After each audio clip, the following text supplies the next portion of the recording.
Aupa, yo soy Juanchu de Juanchu Aquater. En el día de hoy vengo a presentaros una nueva planta. Una nueva planta de la familia de las crásulas. Ni más ni menos que una que tenemos por aquí. Nada más aparecer, muchos de vosotros ya la habréis reconocido. Y la llamaréis por varios nombres, tal como arbusto elefante, monedita, árbol de la abundancia. Bueno, su nombre original es Portulacaria afra. Es un nombre que viene a significar Portulacaria de África, ni más ni menos. Es una especie de Portulacaria que se da en el sudeste de África. Bueno, ¿qué contaros sobre esta planta? Pues que es muy similar a la Crassula ovata. Hay quien las confunde, pero esta de aquí tiene las hojas mucho más menudas y redondeadas, mucho más pequeñitas, de porte más esbelto y delgado. En cuanto al cultivo, deciros que se puede cultivar con las mismas condiciones ambientales que la Crassula ovata. Es decir, este pequeño arbusto tolera unas temperaturas de hasta un máximo de 40 grados y incluso hasta heladas puntuales, siempre que el sustrato esté seco, ¿vale? Es una planta que para su cultivo y para su desarrollo y disfrute deberemos cultivarla siempre a pleno sol. Es un arbusto que va a agradecer mucho la plena exposición solar. También es cierto que dentro de casa se puede cultivar, pero muy cerquita de una ventana. De lo contrario, sus tallos se alargarán y muchas de sus hojas también caerán. Deciros que es una planta todoterreno. Es una planta casi imposible de matar. Es una planta que en un mal manejo ya veremos su resultado. Es decir, podríamos tenerla mucho tiempo sin regar, pero como dije también, un mal riego o un riego demasiado abundante nos echará a perder la planta. ¿Cómo saber si a esta planta le falta luz o nos hemos pasado con el agua? Bueno, pues tiene un indicador que son sus hojas. Tanto por falta de luz como por exceso de agua, o por una combinación de ambas, estas mismas caerán. Y caerán sin llegar a marchitarse, simplemente se deshará de ellas y caerán tal cual están. Bueno, también contaros que el riego de todas estas plantas, y quiero puntualizar, por mucho que evitemos el encharcamiento y demás, su riego debe ser abundante. El riego de estas plantas debe ser abundante, pero en un lapso de tiempo muy alargado. Es decir, entre riego y riego deberemos dejar bien que se seque el sustrato que la contiene. También os voy a decir lo siguiente, que ¿por qué tenemos esta planta aquí? Bueno, porque la vamos a dar forma. Como veis, y ya dije en su momento, el tenerla en una maceta de bonsái no la convierte en un bonsái. Pero especialmente esta planta se presta muy bien a ser manejada como tal, ya que tiene una ligera flexibilidad en sus tallos y podemos alambrarla como está esta de aquí, dándole una pequeña forma. Podemos cultivarla exponiendo sus raíces y hoy le vamos a dar forma. Quisiera hoy explicaros un par de métodos de darle forma a esta planta y dedicarlos a un amigo que me estará viendo. Un saludo, Jaime, espero que este vídeo te sirva. Bueno, una de ellas es simplemente cortarla y darle forma. Pero en esta de aquí vamos a hacer un paso más allá. Vamos a hacer una poda y defoliado. Como veis, esta planta en esta maceta, su altura máxima debería ser esta.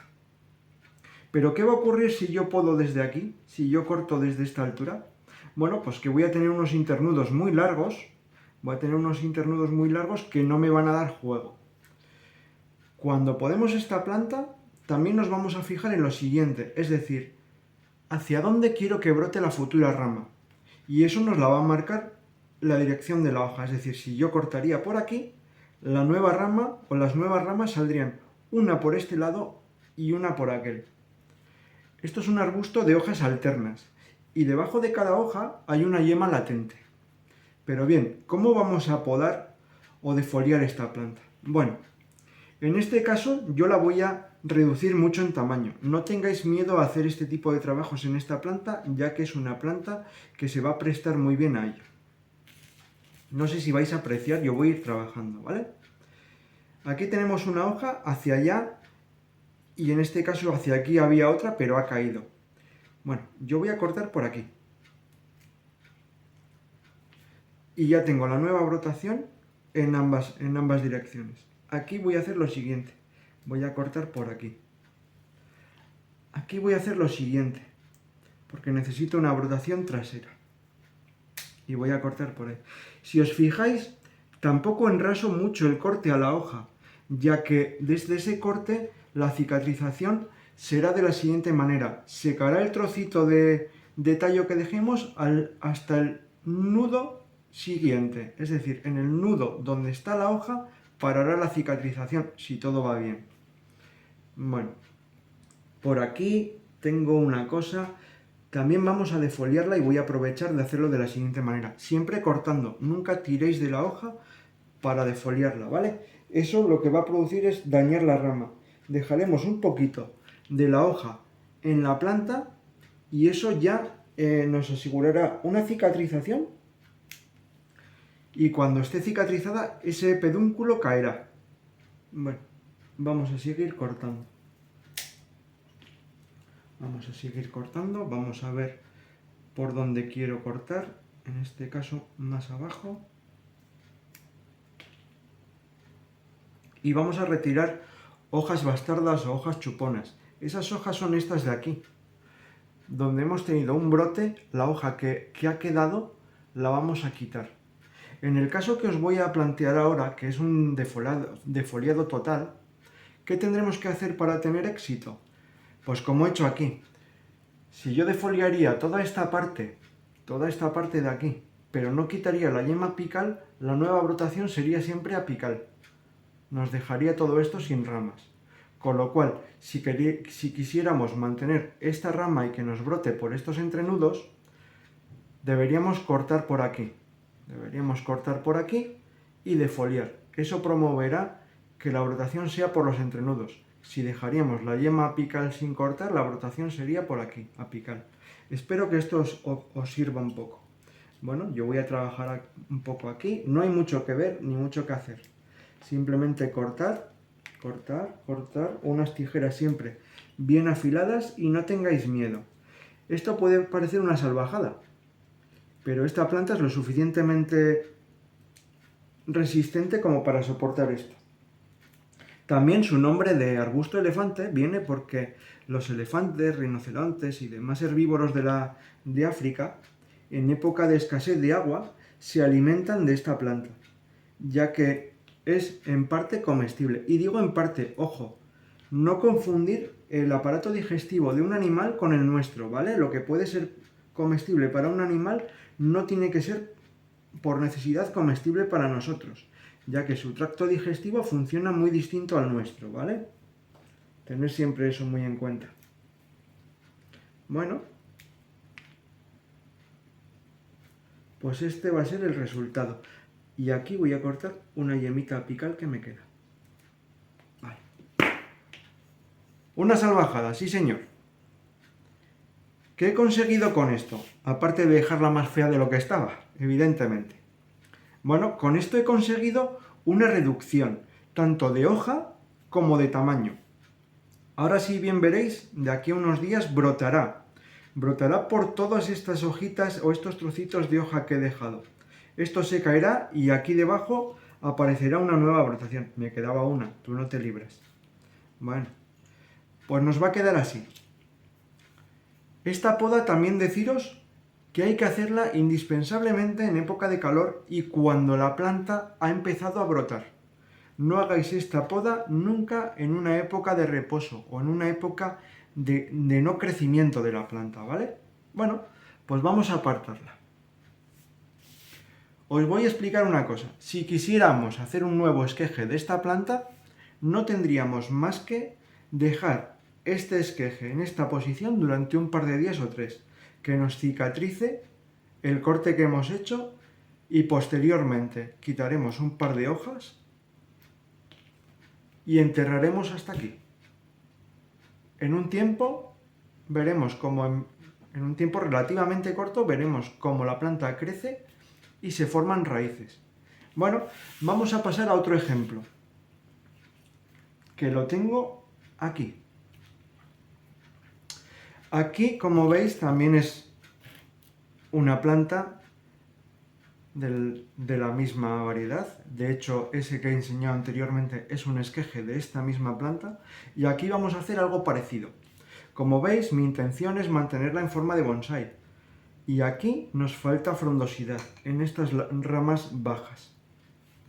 Nos falta frondosidad, entonces castigaremos más la zona apical sin tocar para nada esta zona de aquí. Aquí sin más lo que voy a hacer es una poda de bajarle el ápice. Vamos a castigarle bastante el ápice, intentando que la planta brote por debajo. Bueno, pues vamos a cortar. Siempre vamos a fijarnos a la hoja el tipo de brotación que tiene, la dirección de la hoja, y cortaremos por donde nos interesa más. En este caso, bueno, vamos a ir cortando. Vamos a ir cortando. Bueno. También os voy a contar una cosa. Estas plantas son muy resistentes, como bien os he dicho. Y una de las mayores plagas que nos pueden afectar a esta planta, o la más tediosa de ellas, no es ni más ni menos que la cochinilla algodonosa. Es una planta, o sea, una plaga que nos afea a la planta, reduce su vigorosidad y además con la melaza que suelta puede interrumpir hasta el intercambio de oxígeno de la misma, ¿vale? Es una plaga un tanto tediosa de eliminar.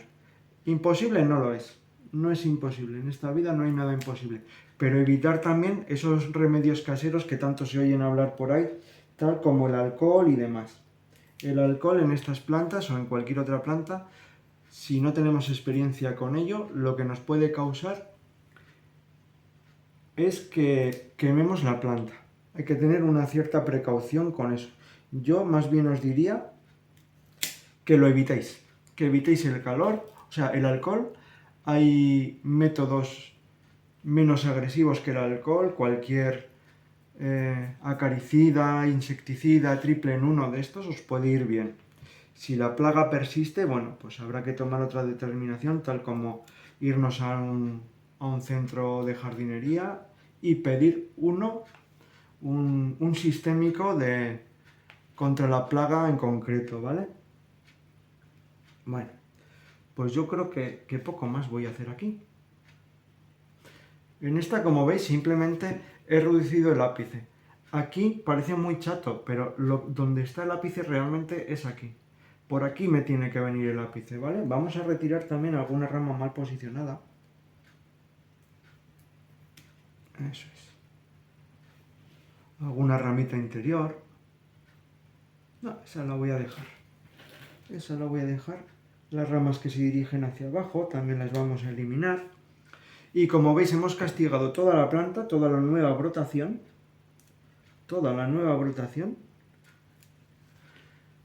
Pero no hemos tocado para nada las ramas inferiores. Estas tienen que coger mayor vigorosidad. La forma de promover esta vigorosidad es no tocándolas y podando la parte superior. Para el próximo año también a esta planta se le realizará seguramente un defoliado completo.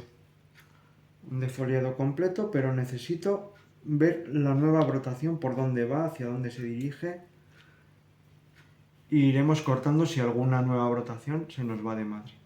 Bueno, pues así está. Pasamos al siguiente ejemplo. Tenemos aquí otra. Esta en un futuro será una cascada o semicascada. Con lo cual vamos a retirar estos chupones de la base. Este lo he dejado para engrosar la base. Pero bueno, ahora no me es necesario y lo retiraré. Esta planta cicatriza muy bien, como os he dicho, se nos presta muy mucho a todo este tipo de trabajos, así que no tengáis miedo, ¿vale? Bueno, pues a esta pobre no le puedo hacer más de momento. Se le podría hacer un defoliado total, pero no tiene el vigor suficiente. Todas estas labores también se han de realizar en una planta de óptima salud, es decir, vigorosidad y que no haya aparecido plagas que la hayan debilitado. Espero que os haya gustado el vídeo de hoy. Espero que os animéis a hacer algo similar. Podemos mantener una plantita, un arbusto, en una maceta pequeñita. Podemos darle forma, podemos modelarla a nuestro gusto, se puede incluso alambrar. Podemos darle forma tal y como nosotros queramos. Pues muy bien, dicho esto, me despido. Espero que alguno de vosotros os haya sido útil. Ya sabéis, podéis hacérmelo saber en los comentarios de abajo, apoyar el vídeo con likes y cualquier duda al respecto, estaré encantado de resolveros vuestras dudas. Un saludo y hasta la próxima.